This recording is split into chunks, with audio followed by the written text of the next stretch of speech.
Foundations of organizational structure. Now, a lot of the organizational behavior itself could depend on the type of structure that exists in the organization. There are different types of structures which we're going to discuss, and we're going to look at why each structure was in place and how that really impacts the organizational behavior itself. What does the word organization mean to you? Does it mean a company or a business entity, or does it mean a group of people, or does it mean a process? If you want to carry out a certain activity, what is it that you would have in mind in terms of what the organization means? It could mean a group of people who are united by a common purpose. So some people getting together with a common purpose could be an organization, an entity like business, or a structure of relationships between various positions in an enterprise. So you look at an organization and you look at the relationships between different people, different positions, and you could call that a structure as well. That could be the organization. Could also mean a process by which employees, facilities, and tasks are related to each other in terms of achieving a common goal. First, let's look at the interpretation of an organization as structure. According to Coons and O'Donnell, organization is a structural relationship by which an enterprise is bound together and the framework in which individual efforts or effort is coordinated. So look at a company and you can clearly see this. You see individual efforts are there, but these individual efforts have to be coordinated in such a way that they are trying to achieve a common goal. And also there is a relationship between the different people and different roles. So that is what organization is trying to bring about, a structural relationship. What are some of the common things that you observe? Obviously you need two or more people, so it's a social process. People need to have common goals, or the organization has to define everything in terms of the overall objective. People have to work in a cooperative way. People have to work in such a way that their work is divided, so division of work is there. Communication that happens, rules and regulations or policies that have to be followed, and there is the pyramidal shape. So you have the top management and then it spreads over, forming a pyramid. You look at an organization, especially a big one, and you see that this is something that is quite common. Most people have these characteristics within their organization itself. Organization as a process. Supposing you're going to organize an event, what do? You first identify what the event is going to be about. You first look at what are the things that you would have to do and see if there are any similarities between some activities. You try and group them together. You look at who's going to do what and who is going to be responsible for what and how they're going to report to each other.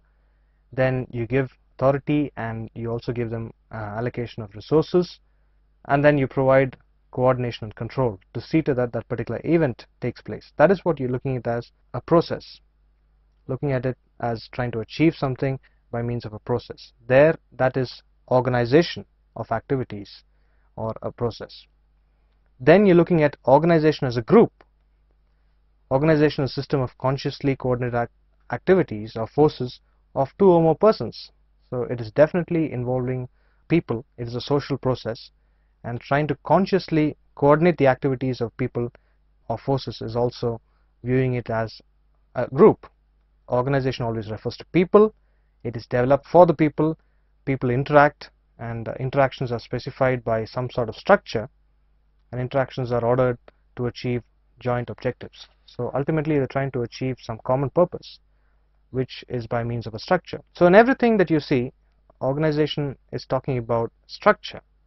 It is talking about relationships between people and structures that happens in organizations.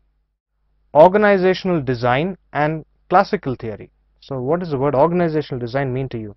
Trying to create the structure, trying to create those processes, and trying to create those links is nothing but organizational design.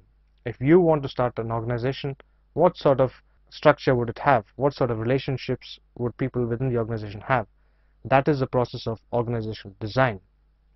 You could try and link things like authority relationships, the way in which communication takes place, or communication networks, and also planning and controlling techniques. Now we're going to look at the classical theory. In the classical theory, it's all about the work being done. So the organizational structure and relationships depend upon the work that has to be done. And some of the old concepts really focus on driving efficiency. How do we get the best out of the people. Tell people what they have to do, divide the work, departmentalize them, try and inform them of how much resources are available for them to do the work, what is the time. You look at how subordinates have to report to whom, and so on. You clearly divide it, look at in a way such that everybody is clear of what is to be done, and they have to do those things, and by doing those things over a period of time they become efficient, and finally that efficiency of the organization is improved. That is what you're talking about, the classical theory. Here you look at the universal design theory. The important concepts are mentioned on the right. The core concept itself is about the hierarchy. Its pyramid structure has 3 levels. The top management consists of the CEO and the board, and you have the middle level management who look at what the vision of the top management is and try to convert them into things that can be done at the operational level, that is, or supervisory level. So middle management serve as a link between the top and the supervisory management or the operational management, and these things are carried out by the operational level management. These are certain points that you're going to look at. The hierarchy, obviously you look at the pyramid structure and there's a hierarchy, there's a top level people and then it comes down from the top level. You look at certain institutions like the Indian Railways, which is massive, big employees, or one of the largest employers in the world, and they have a structure. They have a person who's responsible for the whole thing. There's a railway minister, and then there are different levels, and for such a huge organization you see there is a hierarchy. Specialization and division of labor. Not everybody does the same thing. There are specialists who carry out their own activities. They're all departmentalized. Then there's a scale-up principle. The scale-up principle, you see that the hierarchy from the top to the bottom, the managers at the top to the bottom are related to each other by means of the hierarchy, and that is what you have in the scale-up principle. You have relationships between them. Unity of command, so one person serves only one master or one particular manager.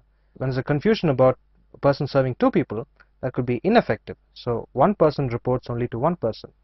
Then you have departmentalization, different departments and different types of departments like production, sales and finance. Then you have span of control, the maximum number of people each person controls or each manager controls. Supposing a manager has to control 50 people, that could be very challenging. So you have a span of control where the manager controls 5 assistant managers, each of them controls about 10 people. So the maximum span of control is about 10 to 12. Then you have parity of authority and responsibility. So where authority is given, the person is also responsible for the same. Centralization, which is control being centralized at one particular place, and again decentralization is once that is controlled by one person, that again is decentralized to other people, which is basically division of control itself. Line and staff relationships, again line generalistic people, staff the specialist people, so you're trying to create a relationship between them. So these are some concepts that go with the universal design theory. Challenges to the traditional view of organizations. Now most of these things came during the early part of last century, that is between 1900s to 1930s or 40s, when production was critical, was very important, efficiency was very important, and also you see that during those times you had wars. So it worked really well in military organizations and organizations which are related to this type of concept. But it failed in certain types of organizations and certain complex organizations. So some of Fayol's principles did not really apply or guarantee success. And bureaucracy was the core in some of these organizations. And these failed because of 2 things. One was the bottom-up authority. Now in the bureaucratic organization you had the top-down approach. So control and authority came from above and below, and communication happened in that way.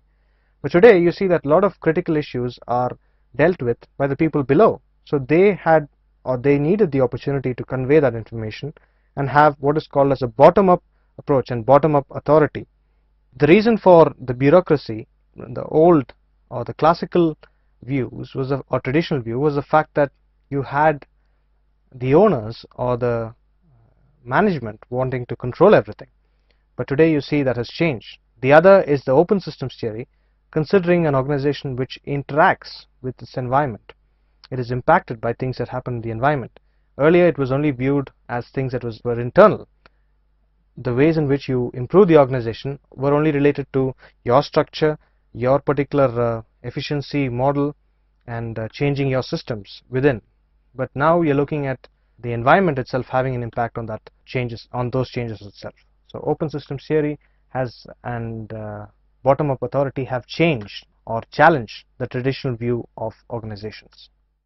Comparison of traditional and modern approaches. You look at the classical organizations on the left and modern organizations on the right.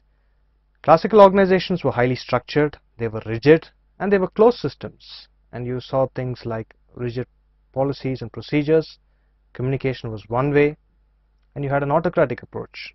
Whereas the modern organizations, you see different things. You see that it interacts with the external environment and the dynamic environment, things that are changing in the environment so soon, decentralization, consensus. You're looking at the individual needs of employees like motivational needs, and you approach things in a more democratic way. And the thing itself is, the idea itself is a positive work environment.